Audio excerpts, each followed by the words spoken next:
Alhamdulillah wa salatu wa salamu ala rasulillah wa ala alihi wa sahbihi ajma'in. Assalamu alaikum wa rahmatullahi wa barakatuh. Today we talk about the next phrase in this amazing one ayah about Ramadan. Allah says, وَلِتُكْمِلُوا الْعِدَّةِ. So all of you complete the count. So that all of you complete the count. Allah has now tied this together. He says He sent the month of Ramadan. Ramadan is the month in which the Quran was revealed. And then He describes the Quran. Then He says, whoever among you is going to witness this month should fast in its entirety. And then He says, I want things to be easy for you. He doesn't want things to be hard for you. And He wants things to be easy and not hard so that you complete the count. Meaning, that phrase that He wants things to be easy and not hard is actually also tied to the concept of fasting. He will make sure that it's easy, and so easy that you will be able to complete the count. And He made it possible for you to make up those days. He doesn't say, it doesn't matter if you're sick or not, you better fast. No, if you're sick and you're traveling and it's difficult, make it up in other times, because I want to make this easy for you so you can complete your training.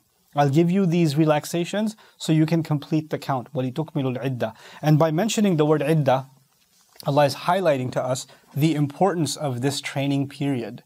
Like, this time is actually a really important time. And each fast is valuable. You know, when we get into the month of Ramadan, in the beginning, you're like a little bit fired up, then a weekend, and you're going to go, oh, well, I'll probably recharge my batteries in the last week when the odd nights happen again.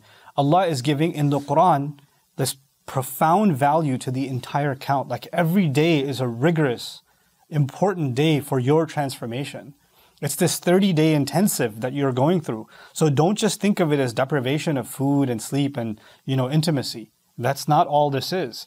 This is a program for your and my complete transformation. And each of these days is extremely valuable.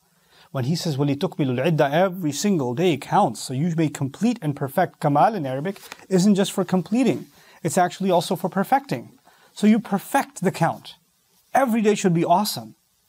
Every day is a quiz. Every day of Ramadan is like a quiz. And you've got to ace that quiz. You've got to do your very, very best. The way you speak, the way you control your temper, the way if you're used to just talking about people, don't talk about people, even the people that make you upset. Even the people that, your friends are calling you talking about people. No, we're not going to talk about anybody. We're going to talk about Allah, we'll talk about His messenger, or we're going to talk about who we're going to help.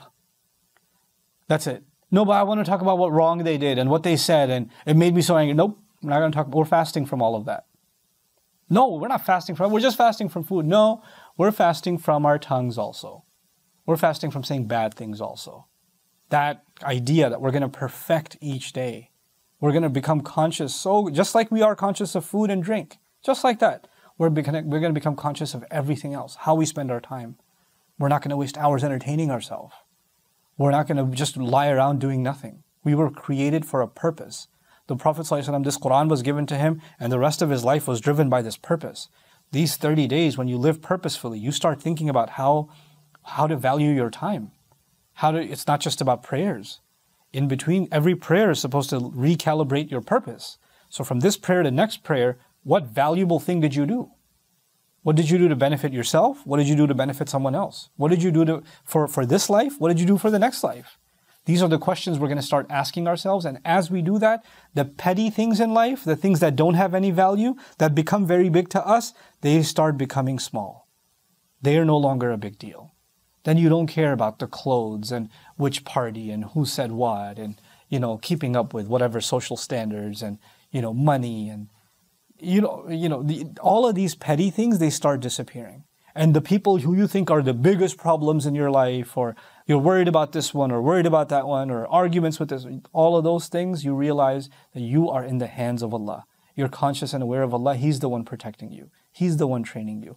You let go of your fear of everybody else. That's part of the meaning of taqwa, of having a consciousness of Allah, purpose. Just like you're afraid of Allah before you drink that glass of water or you eat that food before, when you're fasting, the same way you're going to develop, well, if I'm afraid of Allah in this, then I really shouldn't be afraid of anybody else. You let go of your anxiety and fear of people. Train your mind in these things and every day becomes perfected. وَلِتُكْمِلُوا الْعِدَّةِ. How will it become perfected? How will your mindset change? Well, that's the key, isn't it? Recite Quran. Contemplate Quran in the days of the fast. In the nights of the fast. Contemplate. Think about what Allah is saying. Don't finish. You don't have to finish the entire Quran. You don't have to finish reciting the whole thing or reading the translation of the whole thing. Whatever you recite every day, think a lot about what Allah is saying, and I can guarantee you, your heart and your mind is going to start experiencing a profound transformation, especially in this month. Barakallahu li wa lakum. Assalamu alaikum wa rahmatullahi wa barakatuh.